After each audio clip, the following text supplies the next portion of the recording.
Guys, आपका स्वागत है मेरे चैनल अंकित क्लासेस में। तो दोस्तों, आज मैं आ चुका हूँ एक और नई वीडियो लेके हमारी क्लास 10 की इकोनॉमिक्स के ऊपर। और ये जो वीडियो हो रही है, ये वीडियो हमारी क्लास 10 की इकोनॉमिक्स का लास्ट वीडियो होने जा रही है, क्योंकि हम इसमें जो चैप्टर है वो चैप्टर नंबर 4 डिस्कस कर रहे हैं। और इसमें जो चैप्टर नंबर 5 है वो हमारा सिलेबस में सीबीएसई के सिलेबस में से कट चुका है। ठीक है, तो दोस्तों हम उस चैप्टर को नहीं पढ़ेंगे।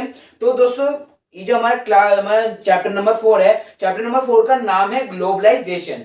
ग्लोबलाइजेशन। तो दोस्तों, ये चैप्टर है, इस चैप्टर में बेसिकली हम पढ़ेंगे कि मतलब ट्रेड के बारे में। मतलब जो पूरा हम व्यापार देखते हैं कि जैसे इंडिया जितना भी सामान होता है, वो इंडिया का सारा सामान बाहर के देशों में भी जाता है, एक्सपोर्ट होता है। ठीक है, यहाँ से वहां पे जाता है, फिर वहां से कुछ सामान इंडिया में भी आता है, इंपोर्ट एक्सपोर्ट चलता रहता है। वो भी वही चीज हम इसी चैप्टर में पढ़ेंगे। तो बेसिकली ये जो हमारी वीडियो होगी, ये हमारी पार्ट 1 होगी। ठीक है, तो इस पार्ट में हम डिस्कस करेंगे कि सबसे पहले इंट्रोडक्शन, मतलब ग्लोबलाइजेशन है क्या। उसके बाद हम इसका मेन मुद्दा पढ़ेंगे, व्हाट इज ग्लोबलाइजेशन। मतलब शुरुआत में हमने पढ़ा चैप्टर का नाम, चैप्टर के नाम की मीनिंग, थोड़ी बहुत चैप्टर के बारे में थोड़ा बहुत डिटेल। उसके बाद हम पढ़ेंगे कि व्हाट इज ग्लोबलाइजेशन। ठीक है, तो दोस्तों बिना किसी टाइम वेस्ट के शुरू करते हैं। मैं हूं आपका दोस्त अंकित धारा और शुरू करते हैं ये video.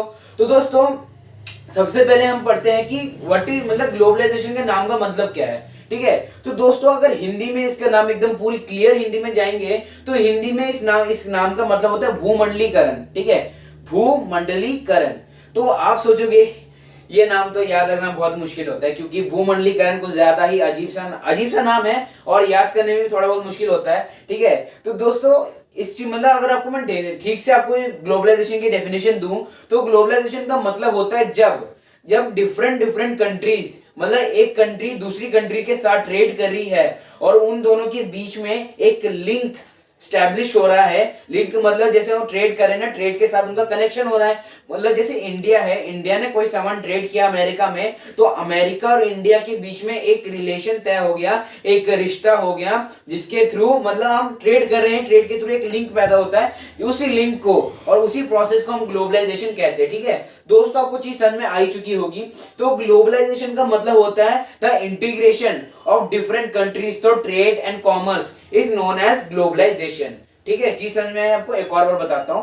The integration of different countries through trade and commerce is known as globalization. ठीक है, जो दोस्तों आपको बिल्कुल ठीक है, आपको चीज क्लियर हो चुकी होगी। तो दोस्तों, व्हाट इज ग्लोबलाइजेशन, ये चीज आती है व्हाट इज ग्लोबलाइजेशन। आप जितना भी सारा सामान यूज करते हो, पेन से लेकर कॉपी से लेकर फोन्स, मोबाइल्स, लैपटॉप्स, सैनिटाइजर्स, हर एक चीज इंडिया में नहीं बनती। ठीक है, आपको कुछ पता भी, मतलब आपको कुछ थोड़ी बहुत नॉलेज भी होगी कि जितने भी हम फोन्स आजकल हम यूज करते हैं, या फिर आप जिस फोन में अभी मेरी वीडियो देख रहे हैं, वो फोन शायद से इंडिया में लिखा होगा उस फोन के डब्बे पे कि मेक इन इंडिया।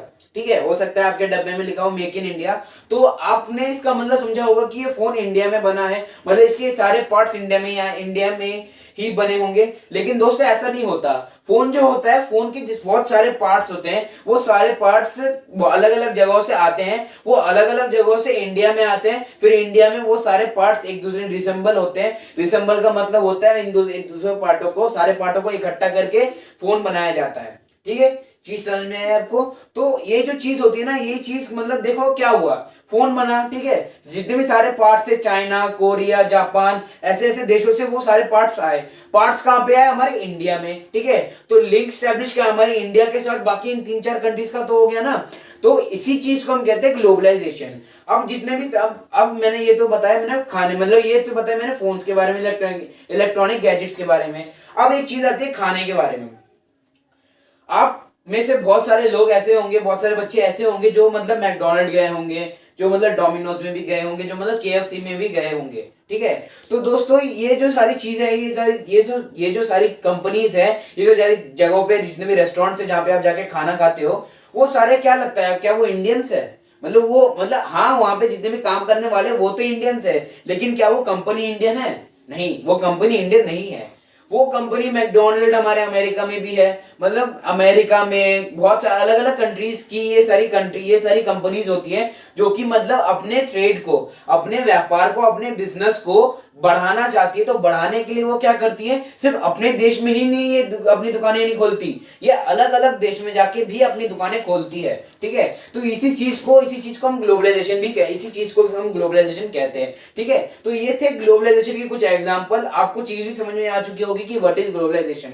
ठीक है, तो दोस्तों यहाँ पे हमारी वीडियो खत्म होती है। तो दोस्तों ये जो हमारा ये इस वीडियो में हमने पढ़ा कि मतलब सबसे पहले पढ़ा कि हमारी ग्लोबलाइजेशन का नाम का मतलब, उसके बाद पढ़ा कि ग्लोबलाइजेशन असल में होती क्या है, फिर हमने कुछ पढ़े कि ग्लोबलाइजेशन के एग्जांपल्स। ठीक है, तो दोस्तों मिलते हैं हमारे जो नेक्स्ट पार्ट होगी, नेक्स्ट पार्ट में हम डिस्कस करेंगे कि मतलब एमएनसी क्या होती है, एमएनसी क्या होती है, एमएनसी अपने अलग अलग कंट्रीज में अपना बिजनेस कैसे सेटअप करती है, वो हम नेक्स्ट वीडियो में पढ़ेंगे। तो तब तक के लिए मिलते हैं, बाय बाय।